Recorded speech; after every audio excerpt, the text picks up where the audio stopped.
স্যারকে বলবো আপনাকে দেওয়া হয়েছে সংস্কার করার জন্য।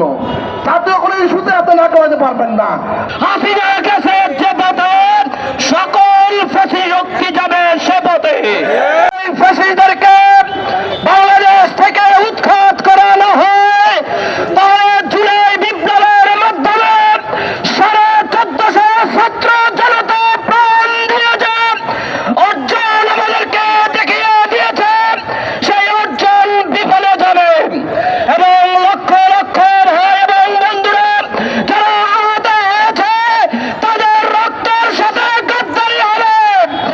জুলাই বিপ্লবের এই যোদ্ধাদের উপরে হামলার মাধ্যমে তারা যে প্রমাণ দিয়েছে, সেই প্রমাণকে অবলম্বন করে আগামী দিনে যারা নব্য ফ্যাসিবাদ কায়েম করতে দুঃসাহসী ভূমিকা দেখাচ্ছেন তাদেরকে সতর্ক করে দিতে চাই। হাসিনার কাছে যে পথের সকল ফ্যাসিস্ট যাবে সে পথে। আমরা দেখি বাংলাদেশের কিছু বুদ্ধিজীবী নামের কিছু মহল, তারা কথায় কথায় মততন্ত্র খুঁজে পায়।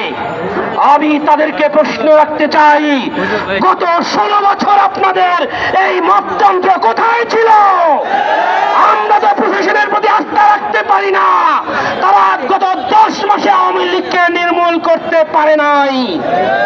আমরা আজকে স্পষ্ট ভাষায় বলবো, প্রশাসন যদি এই খুনি স্বৈরাচার নিষিদ্ধ জঙ্গি সংগঠন আওয়ামী লীগকে নির্মূল করতে না পারে, তাহলে কিন্তু আবারও সেই দায়িত্ব আমরা হাতে তুলে নিব ইনশাআল্লাহ। আমরা দেখেছি গত 17 বছর নয়, প্রায় 53 বছর যারা দেশ পরিচালনা করছেন, দেশটাকে একটা অরাজকতা সৃষ্টি করেছে। শেষ পর্যন্ত দেশটাকে ইন্ডিয়ার কলোনি বানানোর পায়তারা প্রায় শেষ পর্যায়ে চলছিল।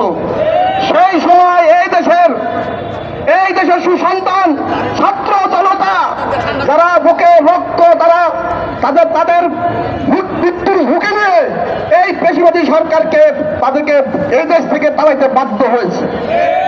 আজকে 1 বছর যেতে না যেতেই আমরা গোপন দেখলাম যে তারা আবার মাথা ছাড়া দিয়ে উঠেছে। তার মানে বোঝা গেল আমাদের শায়েখ কথা বলছিল আওয়ামী লীগ ইসলামের শত্রু, দেশের শত্রু, জাতির শত্রু, তারা আবার প্রমাণ করছে। অতএব তাদেরকে দেশের কোনো অধিকার নাই। আর হাসিনাকে বলবো, খুনি হাসিনা, তুই ইন্ডিয়াতে বসে বসে পয়তারা করে কেন? তোমার যদি বুকে শক্তি থাকে তুমি বাংলাদেশে আসো, আসে নেতৃত্ব দাও, দেখি তোমার কত বুকে পাঠা।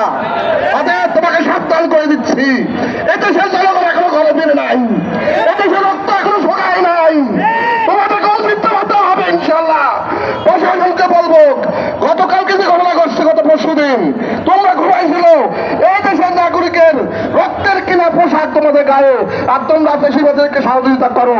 তোমরা না পারলে তোমার সেনার চাকরি, তোমাদের পুলিশ দরকার নাই আমাদের। সাবধান, পরিষ্কার তোমাদের বলতে চাই, তোমরা সাবধান হয়ে যাও। এই দেশে এত রাজনীতি, এত চুরি চোষামি হচ্ছে, এত কিছু হচ্ছে, প্রশাসন নির্বিকার। তোমরা কি করো? তোমরা জনগণের বেতন ভাতা দিচ্ছ না, তাহলে তোমরা কাজ করছো না। কাজ না করতে পারলে আত্মসমর্পণ করো যে আমরা কাজ করবো না, আমরা আমেরিকার দোসর, তোমরা আমেরিকা যোগ দাও, তোমরা ইন্ডিয়া চলে যাও। তোমার কথা